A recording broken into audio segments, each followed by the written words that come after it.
thing it doesn't do, and the thing you got to watch for, is obviously, you know, throttle control to make sure it doesn't stall you.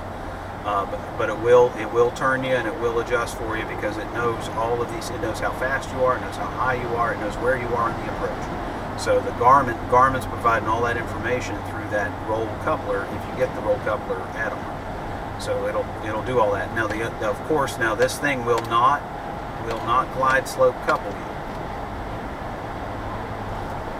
It will not glide slope couple. So you will not be able to do a coupled precision approach in that respect.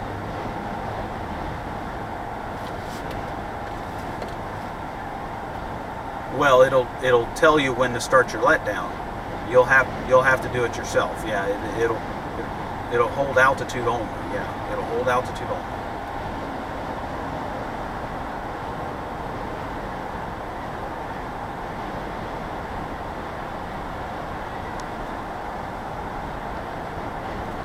Yeah, that's right, because if you got the S-Tech autopilot that'll do the full coupled approach, you're looking at a $43,000 autopilot.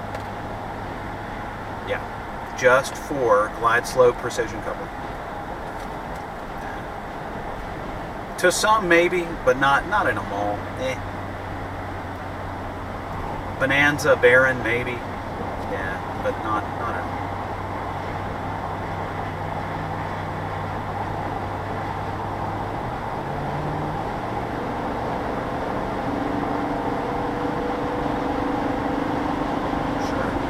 Yeah, and that's the only other thing though. If you get the altitude hold, if you don't get the auto trim edition in there, if you don't get the auto trim, it'll constantly be beeping at you: trim up, trim down, trim up, trim down.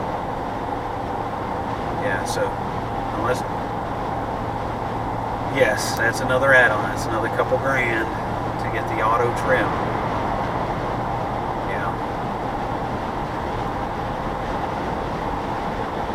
So it's a lot to consider. That's why I say if you're gonna go with it, the first thing if you're gonna do it, the first thing I consider is what's it gonna take to do ADS-B stuff, get all the required. Then the second thing is G5. What do you want for the G5?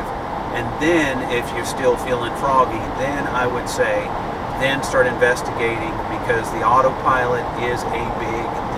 It is a big deal. Even for a System 20, System 30, it's a big deal. It truly is. Right.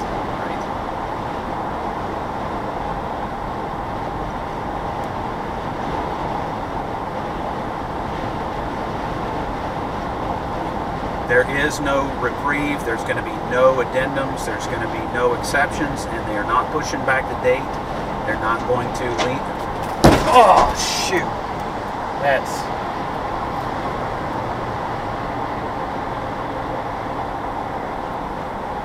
if you've got a WAS 430 right now, okay, then you got to ask yourself, do you want to spend an extra $1,200 to display the information on a tiny little 430 screen?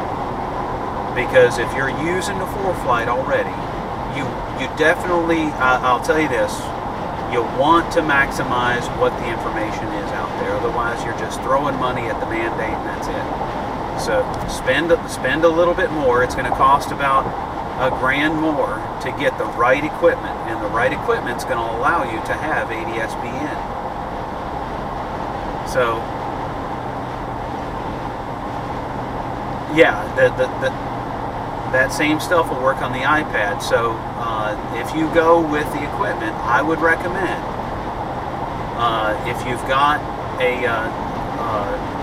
a Stratus 2S already, then I would say then get the Stratus ES model and get the adapter plug and get it wired to run to your Stratus 2S that you've got existing, so you can get the base model Stratus ES extended squitter transponder replacement. Take out your old 20, 30, even 40-year-old transponder, just take that thing out and get the ES model and get that remote mounted adapter plug set up for your ES to just hide that thing.